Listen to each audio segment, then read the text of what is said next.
folks, how you doing? How you feeling? Welcome to this week's episode of Search and Report. I am your host, True Fernie, and without further ado, I want to welcome you to this week's episode. I already said that. Why am I repeating myself? I am back. I'm back with a vengeance. So just to get everything out of the way, please make sure to follow me on my socials down below. Make sure to follow me on twitch.tv/TrueFernie. Make sure to follow me on Twitter @TrueFernie, where I spend most of my waking hours. Join our Discord server, where a lot of the topics that I'll be tackling today have to do with my Discord server. So if you want your input in this shows, please make sure to join the server. We talk anything and everything gaming, anime, TVs, new movies, anything that you might find interesting as my viewer. Folks, first section of the day. Let's get into it. What have I been playing? I just recently beat Kena, Bridge of Spirits. Kena, I don't really remember or don't really know how to say it. I think in the game they call her Kena or Kena. I'm not too sure, man. It's a short game. It's a 10-hour game.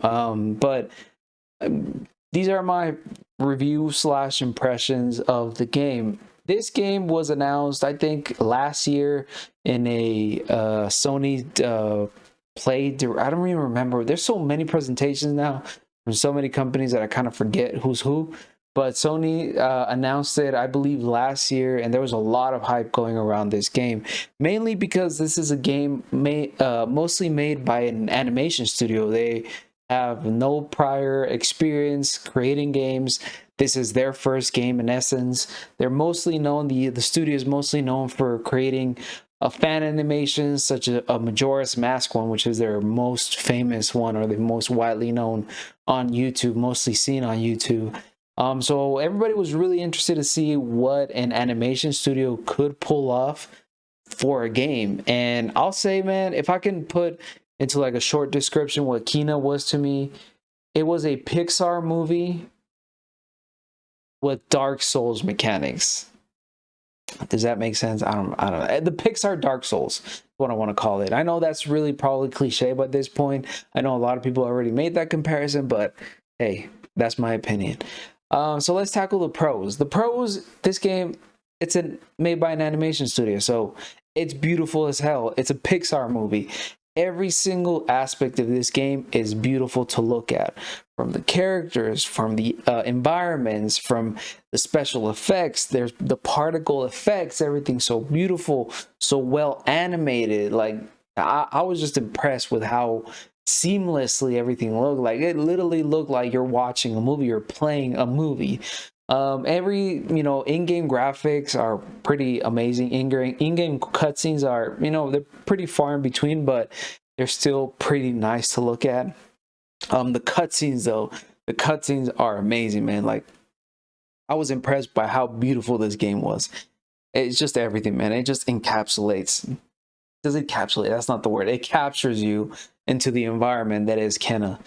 Amazing soundtrack, man. This is one of, if it's not its biggest strength, it is one of its biggest strengths. The soundtrack is just amazing, man. It's just so powerful. It's so mystical, mythical. It's so captivating. It's just beautiful. It's a beautiful soundtrack. Honestly, like I said, man, it's a Pixar movie that you can play. Pixar has great soundtracks. It has great composers behind it. I'm amazed by what this animation studio was able to put together, man, especially for a debut game. Like, there's a lot of things behind this game that go far deeper than just the graphics, but I was just blown away by the graphics and the soundtrack. That's my two favorite things from the whole game, but it's just amazing. Exceptional characters, art style. They try to really bring you into this world. I mean, it's a fictional world, but you can definitely tell it takes a lot of inspiration from Japanese. I don't want to specify like what era in Japanese history, but you can definitely, a lot of the things there reminded me of like Ghost of Tsushima, like around that same era. A lot of villages, a lot of like wooden houses. It's just a lot of mythical symbolism with the same as Japanese Toshis, not Toshi. I forget the name. The gates. Tories. I'm sorry. I apologize. I apologize. It's because there's a character in the game called Toshi. I got confused. I apologize. But yeah, Torii gates. Just very spiritual. It leans heavily on the spiritual side of things. So I mean, it's literally in the name, Bridge of Spirits. So it's just a beautiful game, man. It is amazing. But it's not perfect. Nothing is in this world. But some of the cons with this game, for me, I am, as I said, I'm okay at gaming, but I'm not an expert. Like I get easily frustrated. I'm very impatient, and to my own detriment, because it doesn't let me really appreciate games such as Kenna, such as Dark Souls, such as Bloodborne, that are you know loved by many, and for good reason, because they're really well designed games. But I died 2 or 3 times in a row. I'm like, I'm done with the game. I shut it down. I know I'm a baby. I don't care. That's how it is. But the battle mechanics are, to me, a little bit sluggish in this game. Dodge, half of the time it works, half of the time it doesn't. But I think it also has to do with the animations of, like, the attack animations of the enemies. They're like magnets. Like, they swing their swords and they go straight at you. It doesn't matter if you dodge. Like, they'll follow to where you're gonna land, and they'll hit you as soon as you land. There's also no invincibility period after you get hit, so it's pretty ruthless. This game can get pretty ruthless if you're playing it on a spirit guide, and I don't even want to say like expert. I cannot imagine what it's playing on that level, because it is pretty ruthless, and I think that's where also kind of the battle mechanics falter. It's not perfect. They're not perfect. They're a little bit sluggish. You hit the dodge and she'll do it, but it'll take you there's a little bit of a delay. But at the same time, half the time the dodge, as I already said, works or it doesn't work, and the enemies are just pretty unfair in my opinion. Like some of the attack animations are a little bit unfair, and they really punish you in this game. And I think at times it is a little bit unfair, but at the same time, take that with a grain of salt, because I'm a baby. So there you go. The story is no spoilers. I mean, sort of a spoilers, but not really. I'm just going to be pretty generic, much like this game was. The story is a little bit vague, and spoiler alert at the end, it leaves a lot of unanswered questions. I wish we would have known more from who Kina is, what her motivation is. She briefly mentions that she used to either love or she was very much endeared to another person, but that's as much as it goes. We know that Kina is kind of like a spirit guide. She helps these spirits kind of reach peace and kind of like finally put them to peace and rest them, and like have them cross over to the whatever you want to call it, heaven, or to the other side of the realm, or whatever you want to call it. These are spirits that are stuck in this kind of limbo where Kina is.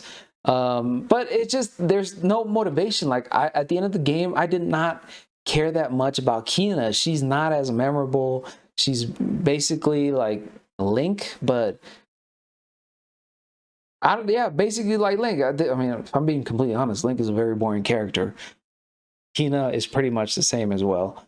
And yeah, I like it. It really annoys me because a lot of character design, like I already said, is exceptional, is very beautiful. Like the first area, you solve this mystery, or this you basically free the spirit of a big brother, feeling guilty that he left his two younger brothers by themselves in the woods, and they died because of him leaving them alone, leaving them by themselves. So you're like, yo, these characters are really well thought out. Their backstories are really well thought out. Why is there no more explanation on the main character? Why is there no more explanation what the rot are? Well, I mean, never mind. The rot. Let me take that back. The rot, they kind of do explain what the rot is, because I'm not gonna go who the final boss is, but you need to play the game to understand what the rot are. But yeah, you have exceptional character design, and you're like, yo, Kina, the main character, what is your motivation? Like, why should I care about you? Why am I supposed to be happy to be playing as you? So that's one of my biggest cons as well. There is a skill tree in this game as far as unlocking new abilities and and making yourself stronger, but it's pretty simplistic. It's only four, I believe, branches in the skill tree, and you can complete them pretty quickly. Like by the time you're on the second area, you're pretty much already maxed out. That's all there is to the skill tree. And yeah, that kind of adds to the whole like battle mechanic. I found myself only using 2 or 3 skills throughout the whole gameplay. It was only the bow, the heavy attacks with the rot hammer, and pretty much just light attacks. There wasn't like well, the bombs too, but it is pretty simplistic as far as the skill tree goes. They're pretty limited with a lot of the options. And probably my biggest pet peeve with this game are the collectibles. You can get collectibles in this game, but they're just cosmetic collectibles, and they're for your rot, which are this kind of Pikmin-like creatures that follow you around that you kind of use to battle, and you also kind of direct them and they help you, solve puzzles around the world. But that's like pretty much it. You just got like randomly generated rot. Like you don't actually see all of your rot at once, because you probably have like over 60 or 70 little black blobs following you, and it's a little weird the way they just pop in and out. It just looks, it's very jarring, and it's really distracting. I didn't like it at all. I didn't like the rots follow you like Pikmin. It doesn't really serve a purpose. Like, why do they have to follow me around? And the collectibles are just hats for them. They're just cosmetic upgrades, sometimes masks, but that's pretty much it. You can't change Kina's clothing. None of the collectibles really matter. You can play the whole game without actually going through the collectibles. Like, if anything, there's these little points that you get by solving or picking up statues, cleaning up the area of rot. Well, not rot. I don't even remember what it was called. It's like corruption of some sort. But those are really the only ones that matter, because those are the actual points that you use to upgrade your skill tree. But besides that, like, there's not enough to do in the world as far as exploration goes for me to care or even try and solve a lot of these puzzles or try and unlock a lot of these chests.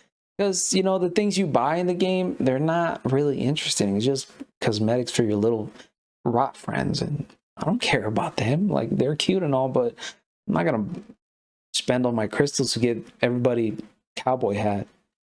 I kind of did, but whatever. That's besides the point. I would have loved if there was a more, I don't know, more upgrades to your weapon, cosmetic upgrades to Kina, to your staff, even to your arrows. If you can change the color of your arrows, I don't know, something to add to it. It just felt very empty, and it just did not pull me in and did not motivate me to find these collectibles. But all in all, Kina Bridge of Spirits, I definitely recommend. It's only a $40 game. And for what it is, like an animation studio's literally first game ever. They've never done a game before. Not even like a small game, not even like a 2D game, not even like a sprite-based game. No. Full-on first game they ever made. And it is beautiful, man. It's just amazing. Like, just literally, if you like Pixar, if you like those kinds of stories, I mean, it's a little bit more adult themes than Pixar, but still, it is a very, very it's a very good experience. It's a playable movie in essence. I mean, I don't mean it like, The Last of Us, where you're just like literally watching cutscenes after cutscenes, and then there's only like a little bit of gameplay. No, there is enough gameplay in this game. Fortunately, they balance it out pretty well. And the game is pretty short. You can beat it in less than 10 hours or so. And it is a really decent story for what it is. And if not, the graphics, the battle mechanics that you may or may not like, still, I do believe and I recommend this game fully. It is a great game. I do recommend it so very much, man. But besides that, that's all I've been playing this week. That's all I've been doing because there's no other reason. There's no other games. I did buy Bayonetta 1 and 2, but I'll get into that later. Hopefully, I'll be able to beat both games before the Bayonetta 3 comes out. I'm pretty sure I'll be able to, but we'll see. But folks, let's get straight into our first news item of the week. Time is an endless circle, man. Things just get recycled in and out, in and out. It never fucking stops, man. It's always the same stories. It's always the same news stories. But this is news, and this is from a reputable news source, allegedly, because I don't know if I can trust Bloomberg anymore. I'm getting tired of Bloomberg, to be honest. Like, yo, where's the credibility behind your brand? Where's the credibility behind your organization if you consistently are wrong on these reports? But whatever, let's get straight into it, man. Jesus Christ. So, first news item of the week. We got Nintendo Switch developers say they already have 4K dev kits. Now, if you'll remember earlier this year, Nintendo, no, it was actually last year, Nintendo told their developers to start making their games 4K ready. They started, a lot of speculation about whether, oh my God, is Nintendo now is working on the Nintendo Switch Pro? Is the Switch dock now just going to get an upgrade where you can just upscale the Switch to 4K by using AI upscaling? Nvidia has been known to partner with Nintendo with their chipsets, yada yada. So a lot of these rumors kind of really started getting a lot of credibility and all the credence behind them because it's not too far-fetched, in my opinion. Like, the 4K Switch, the Switch Pro, whatever you want to call it, has been due. It is technology that Nintendo already has access to. I'm pretty sure having a 4K console, handheld console, or not 4K, but like even just a 1080p 60 FPS handheld console is already part of this world, is part of this reality. Steam Deck, you see the specs with the Steam Deck. If Steam is able to produce this sort of handheld console, Nintendo, the biggest video game company in Japan, and not the world, but I mean, they're up there, won't be able to do this sort of thing. I mean, come on, they are being able to do this sort of thing. But here, Polygon reports the 4K Switch model could arrive in 2022, according to Bloomberg, of course. A new Nintendo Switch, a modest upgrade on the original called the Nintendo Switch OLED model, will be released in October, which, by the way, people have already been posting videos and comparisons on it. Some of the bigger Nintendo YouTubers have been posting their first reactions, their unboxings, their comparisons, and I gotta say, the OLED should not exist. I don't care what you say. It's such an unnecessary console, man. Like, Nintendo should have just waited till they got all their ducks in a row. But I get it. They probably needed some boost in sales, and they said just put new screens on the existing Switch. Whatever. I'm not gonna start ranting right now.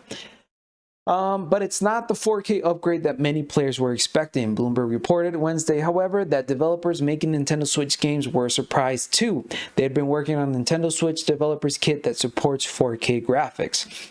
Bloomberg reported that developers at least 11 game companies have been working on games using a 4K Nintendo Switch kit at both big studios and small. Nintendo told Bloomberg its information is inaccurate, but did not expand further. Again, I don't know who to believe in this case, as Nintendo is known to not necessarily lie, but at the same time, they bend the truth, so you never know who's telling the truth at Nintendo, and Bloomberg is kind of tarnishing their reputation at this point with certain reports behind the Switch Pro. So the only victims in this whole fiasco are us, who are just left speculating, which can be fun, but it also breeds a lot of disappointment. Polygon further reports of an upgraded Nintendo Switch model that supports 4K graphics have been circulating for a while. Bloomberg said in May that the hardware launching this October would output in 4K resolution when docked. Nintendo reportedly changed the design due to component shortages stemming from the COVID-19 pandemic, according to Bloomberg. That's a lot of according to Bloomberg's, Polygon. Why are you guys writing so terribly? And Nintendo changed its design only after handing out the 4K capable kits to developers working on new games. Development kits are often distributed to video game developers well ahead of launch. These special consoles feature development tools necessary in creating games. Developers working on Nintendo Switch games told Bloomberg they expect their 4K Switch games will be out sometime in 2022, in quotes, during or after the second half of next year, end quotes. Bloomberg reported that a 4K Nintendo Switch is not expected out until 2022, begin quotes, at the earliest, end quotes. Now, there's been an update ever since this article was published. Here's the update. On Twitter, Nintendo responded to Bloomberg's report, saying that publication falsely claims that the company is providing developers with tools to make 4K Switch games. The company added, "We have no plans for any new model other than Nintendo Switch, the OLED model, which will launch on October 8th, 2021. This is where it kind of gets interesting, because developers are now kind of like speaking up and, spilling the beans a little bit. Developer Zynga also denied an element of the report, telling Kotaku in a statement, Zynga does not have a 4K developer kit from Nintendo. Zynga is currently developing Star Wars Hunters for Nintendo Switch. So, a lot of miscommunication, a lot of hearsay, and at this point, man, I don't know what to believe. If I'm giving you my complete and unadulterated, honest opinion, at this point, I don't care. I don't care anymore. I'm just reporting it because I have a podcast dedicated to gaming news. And it's pretty crazy to me, even starting to doubt big publications such as Bloomberg, because, bro, who do you trust?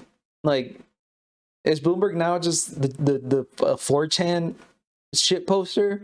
Just saying that my dad works at Nintendo and like we heard this, this is probably true. Developers now have 4K kits and they're developing 4K games, and then you got developers saying like we have no such thing. And then Nintendo's like, your claims are inaccurate. Who's right in this whole thing? Because there's definitely prospects of a 4K Nintendo Switch coming out next year, especially with the amount of games that are now experiencing a lot of trouble. We got Hyrule Warriors. We got basically a lot of the AAA games that are coming to the Switch are strictly cloud-based games. And now the Steam Deck is adding a little bit of pressure on the Nintendo Switch to like at least be able to put out 1080p 60 FPS on handheld mode.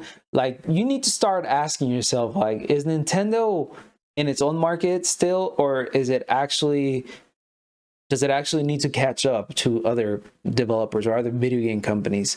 I think giving developers freedom and increasing the ceiling to your console as far as hardware specs and hardware requirements and what it's actually capable of doing is a lot better, man, because you're not limiting your developers to like compress every single thing from your game just so it can fit on a 32 gigabyte cartridge. Then it has to be able to perform on really, really outdated hardware from older than 2017, because when the Nintendo Switch came out, its hardware was already outdated. The chip was already outdated.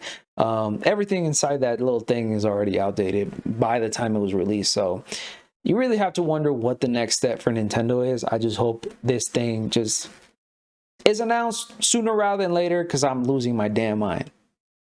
But whatever. Let's go to the next topic because I'm done talking about this. Okay, so for our next news item of the week, our second news item of the week, this one was asked that I speak on from the from our Discord server. Make sure to join it. Links down in the description below. Genshin Impact recently turned, what is it 2 years? Yeah, I'm pretty sure Genshin Impact released in 2019, because it released in 2020. That's right. It's only 1 year old. It released on September 28, 2020. And now I remember I made a whole video on it. Damn, my mind is really, really worrying me right now. But September 28th of 2021 was the 1 year anniversary of Genshin Impact. If y'all remember, there was a lot of controversy before the release of this game. People saying that it was a direct copy of Breath of the Wild. You had people destroying PlayStation 4s in protest. For some reason, people think that's effective. Gamers, am I right? And when it released, it became a huge phenomenon. Like, I would not stop hearing about Genshin Impact. And to be fair, this game is pretty good. It's pretty fun. I played some of it. I think I played like 20 or so hours of it. And even though it's not my cup of tea, I know I love Breath of the Wild. It's just, I love anime, but like to a certain point, sometimes like the weave shit gets to me and I'm like, I don't understand. Why are you running up a hill in heels and in a dress? That doesn't make sense to me. You know what I'm saying? So it just takes me out of it. Oh, and the movie physics, they're just really jarring. Uh, but it is a great game. It gained a lot of popularity over the past year. I mean, it's one of the top rated games on the Google Store up until recently. So Genshin Impact, they did an event for their anniversary, their 1 year anniversary, and gamers were not happy. They said this wasn't enough. You know, it was a 1 year anniversary. It's a huge date, and especially with such a big game and such a huge community, the players felt kind of cheated because if you don't know, this game is a gotcha, has a gotcha mechanic. So a lot of it, a lot of the rewards, a lot of the prizes are pretty much a gamble. So what they offered for their 1 year anniversary was, you know, left a lot to desired because it just fell short. But let me stop talking about it, and I'm just going to report the news because I should shut up. This is not an opinion piece. Here, PC Gamer reports Genshin Impact developer responds to fan frustrations following review bombing. What did I say? It was one of the most top-rated games on Google, in the Google Store. Not anymore. Genshin Impact developer MiHoYo says it's been paying close attention to the recent backlash surrounding the game's anniversary event with more celebrations planned. In a statement issued to Games Radar, MiHoYo said, "We've been paying close attention to various feedback regarding Genshin Impact's first anniversary. We've already come up with more celebrations, including the upcoming Genshin Impact online concert and thank you gifts to express our gratitude for player support all the way along. The opinions and feedback from players and fans are really valuable to us, and we wish all fans will continue to adventure and collect more cherished memories in Teyvat. There's been a fair bit of dissatisfaction brewing in the Genshin community for the last couple of months. The anniversary event has really just been the icing on top of the cake. Complaints about recent 5-star characters not being up to scratch continue to go largely ignored by MiHoYo. The built-up frustrations led to certain fans review bombing the game across its mobile stores earlier in the week, a tactic that has somewhat divided the community. Players were graced with a surprise gift yesterday of 400 Primo Gems and a brand new glider. It's not sure if this was already a planned surprise or a quick slapdash attempt at satiating angry players, with Games Radar pointing out that the glider was previously listed as part of an exclusive bundle for the Genshin Impact 2021 concert. Although MiHoYo is still keeping fairly hush about the situation, the acknowledgement that they're seeing the feedback and frustrations from players is at least something. Genshin is a fantastic game, especially for a free-to-play gacha, and it would be a shame to see stingy efforts from MiHoYo spoil a fun time. Yeah, so the review bombing that, you know, kind of started over the past week or so was pretty funny. A lot of people went really hard on the review bombing on the Google Play Store. It was pretty funny. I saw some of the people on some of the Discord or servers that I'm part of saying like, "Yo, can't believe my review got taken down from the store." Blah blah. Yeah, man, it's a free game, you know. Although MiHoYo is being pretty stingy, it cost him 0 to nothing to like deliver these things, deliver these prizes, these super rare rewards that, you know, you wouldn't necessarily get, that you would have to grind pretty hard for it. Like in all honesty, it doesn't cost them a lot to do it and to keep people happy. I know that, you know, sending these really rare gifts out to everybody kind of defeats the purpose of rare collectibles, rare prizes, rare pulls. But yeah, I don't know, man. It's a balance. Online games, like strictly online games, have to kind of figure out, because it is a tough situation to find yourself in. Hey, I hope if you're a by the way, if I'm being completely honest, I don't know why I just yelled there. That shit it rings in my ears right now. I don't think MiHoYo is gonna do anything. I think they're just gonna distribute some prizes here and there, but I don't think they really care. They're a billion-dollar company. I really do not think they care. I think they're just gonna primarily, like, largely ignore this whole fiasco and keep going about their day. I don't think this is gonna be the death of Genshin Impact as much as people are annoyed. Well, gamers are a bunch of they're filled with gas. It's there's nothing there, man. It's just nothing but hot air. I'm sorry, man. And I'm a gamer. I'm a gamer. I know I am pretty self-aware just how full of shit I am. So yeah, controversy, man, over there in Genshin and Mihoyo. Hope you all get your money's worth from gambling. I do not condone gambling in this channel. That is not a thing that I'll ever condone. So save your money.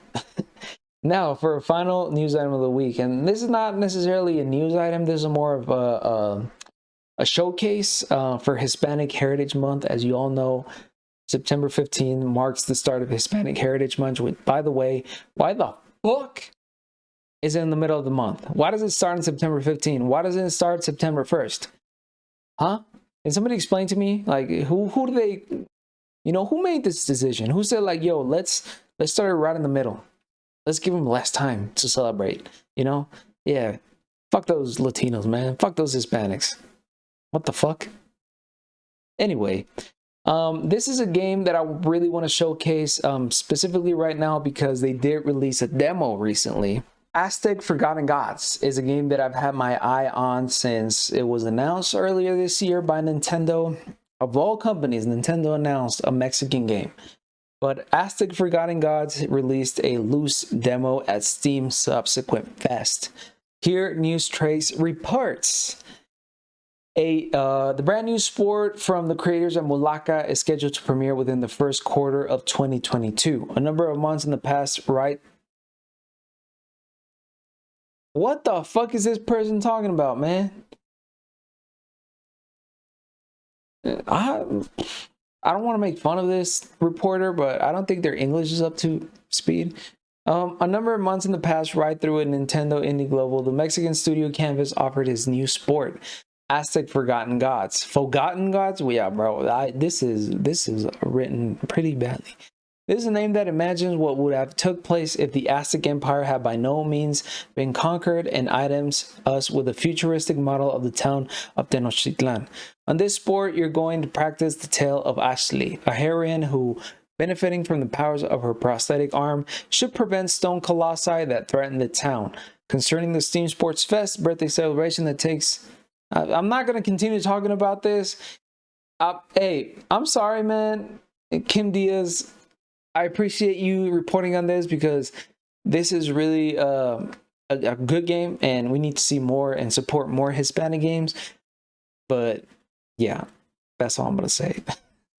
But Aztec Forgotten Gods, I played the demo that they released on Steam. If you have Steam, if you have a PC, I recommend you go and play this demo. It's really fun, but I am biased. I am Mexican, so take it with a grain of salt. The combat is a little janky. Moving around the air wasn't the easiest task in the game.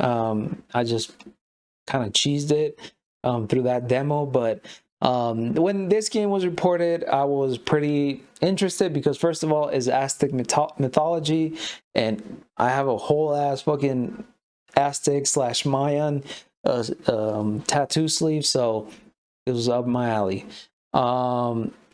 And when it got announced, I researched a little bit more, and the studio behind Aztec Forgotten Gods is actually from my home state in Mexico, Chihuahua. So I was pretty impressed, and I was pretty excited about it. So you're going to be seeing some gameplay footage right here. As you can see, it's it's an indie game, as much as that explains the situation. But I find it interesting that a lot of games borrow from Aztec mythology, from Mayan mythology. But we never really had an indigenous Mesoamerican game. It's with the stories about that game. If anything, we've had characters like, we've had Kukulkan, we had Quetzal on games such as Smite. We've had Rayquaza, the legendary Pokemon, is inspired from Quetzalcoatl, but not necessarily a story with roots in Aztec mythology. And I'm excited for this, man. This is a cool idea because it mixes two of my favorite things: technology, sort of like cyberpunkish type of deal, in Aztec mythology, and I'm just super excited for this game to come out. It comes out next year. I think it was reported before that it was going to come out in December, but yeah, to celebrate Hispanic Heritage Month, go and download the Steam demo of Aztec Forgotten Gods. Check it out. Support your local game developer. I don't know if that makes sense. But folks, I've been True Fernie. This has been Search and Report. I hope you enjoy it. All right. I'm so rusty, man. I scale down my videos from like 2 a week, 3 a week sometimes, to 1 a week, and now I'm like, oh shit, how do you talk to a camera? It is pretty hard, huh? But folks, I've been True Fernie. Thank you for listening to me ramble on about video games. Please make sure to follow me on Twitch, where I try and stream pretty regularly over on twitch.tv/TrueFernie. Where your support is greatly appreciated. I repeat this every single video, but I cannot stress it enough. You subscribing on Twitch using your Amazon Prime subscription, giving me $5 on Twitch goes a long way, and I really do appreciate it. And support over there is a lot more easily monetized than, you know, me creating these YouTube videos. I love doing these YouTube videos. I'm not saying I'm gonna stop making them, but if you support me on Twitch, it is the best way to support me. And donating or just subscribing. That's it, bro. I'm decomposing it right now. I have so many hiccups. Damn. But yeah, also make sure to follow me on Twitter, where I'm, you know, almost always tweeting about stuff, tweeting about game news, tweeting about dumbass shit, tweeting about my daily life, and where, you know, you can more easily contact me. Also, make sure to join our Discord server, where we talk anything and everything gaming, anime, TVs, movies. Where I already said this, you know, if you find my YouTube channel interesting, you'll probably find your place right at home on my Discord server. Also, this podcast, we have it in an audio version. If you're watching the YouTube version / the video version, you know, you can just watch it on youtube.com/TrueFernie. But we have an audio version that you can listen on the go. If you don't have YouTube Premium, you can listen to it on Spotify. Just search for Search and Report. Our logo is a little Game Boy with the words on top, Search and Report. I assure you, we're the only video game podcast with that name. I hope. I haven't checked, but all of them other motherfuckers are copies. We're also on Google Podcasts. Anywhere that you might listen to your podcast, we're probably there. Thank you to Anchor.fm for making this so easy to publish my podcast. Also, that's it. That's everything I have to say. Folks, thank you for sticking around. Thank you for being part of this. Thank you for being part of this journey on my YouTube. I appreciate y'all. I love you. And please, as I always say, every single week for the past 2 or 3 years, please take care of each other, but most importantly, take care of yourself. Peace, or what? Peace, and I'll see you on the next one video. Damn, I'm rusty as hell. All right, peace.